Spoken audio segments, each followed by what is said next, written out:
Hello, everyone. Hello.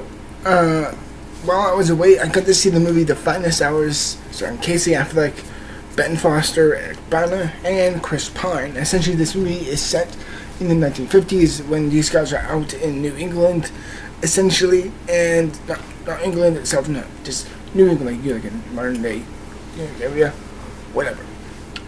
Essentially, these guys are on a mission to do something. I totally forgot what it was. But essentially what happens is that they get them caught in a storm, and their boat is in terrible condition at that point, and they're just clinging on for dear life and hoping they won't die. And I'll essentially just give you my thoughts on the movie as a whole, because that's what I'm here to do. As a whole, I enjoyed the movie fine, but it's not perfect. I won't say it's not perfect, but I enjoyed it fine. Here's what I really liked about the movie. Number one, great cast. I thought everyone was really great in this movie. I don't think the characters were great, but the performances were good, and the casting was utilized great. And the thing I really liked about this movie is that there's a solid middle 40 minutes of this movie, which I thought was completely engrossing and thrilling and really, really suspenseful. I thought that part in this movie was pure gold. I thought the moment in the movie was great.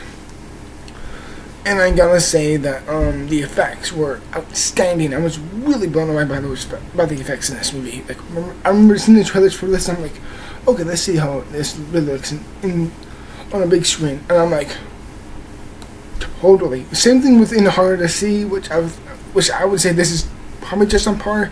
Is that while it's okay, you gotta see it on a big screen. It's really worth seeing on the big screen. Because as a whole, I was just visually blown away by this movie, and I really loved the cast. And that solid middle section I thought was pure cinematic gold. However, everything else wasn't too really great. Like I said before, the cast was great, but I didn't really care for the characters. I didn't really care if they were going starting from the beginning to the middle point. What happens in this movie to the end? I never really felt that attached to the characters. They were kind of shown a bit too late in a weird way. It's like there wasn't much development with these characters. Or at least I didn't feel their change within the movie. Therefore, there you go. I just didn't really care for the characters. And when certain things happen to the certain characters, excuse me, you just don't care what happens, and that's not a good sign, especially for the main lead. I'm not spoiling anything, but what I'm saying is that characters do die in this movie. I'm not saying who, though. That's the main thing, but I'm not saying who. But when characters die in these movies, you just don't feel that weight lost. You don't feel like, oh shit, like we really messed up there. Like, it's like, okay, they were just off.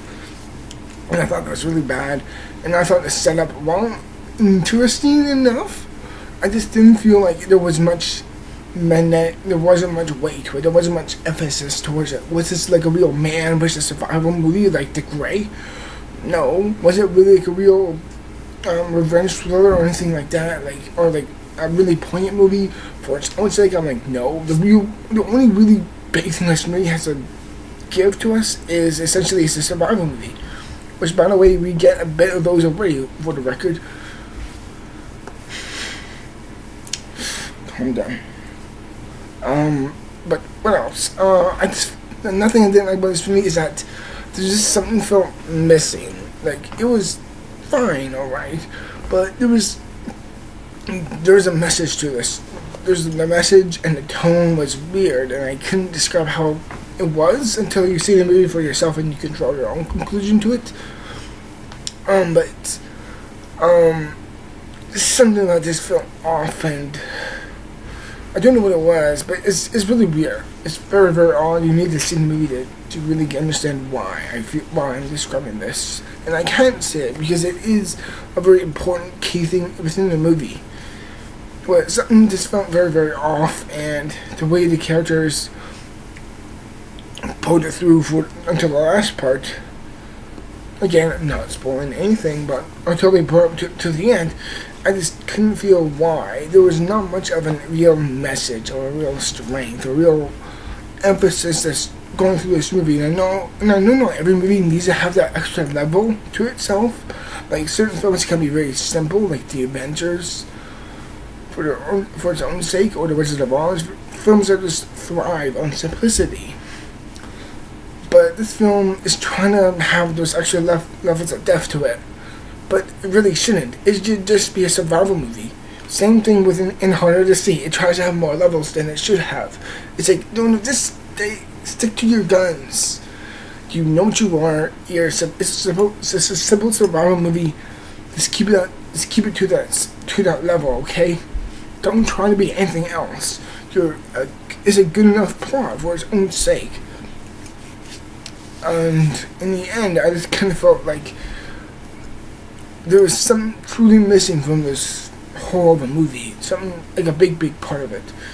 But as a whole, I would say in the end, I did thoroughly enjoy the finest hours, and I'm gonna give it a 57%. That's my rating for this movie, everyone. I really do hope you enjoy it. And would I say to see it or not? I would say if you're curious enough to see it, I would say see it, fine. But if you're not that excited to see it, then I would say miss it. You aren't missing that much to it. I mean, that much this week. Like, would you rather see this or Kung Fu Panda 3? Yeah, Kung Fu Panda 3. And in the end, that's just my thoughts on the finest hours, everyone. I really hope you enjoy my review for it. And until I'm done this week when I review, or at least when I see Kung Fu Panda 3. Till then, everyone, thank you very much for watching this, and stick around till then. Bye.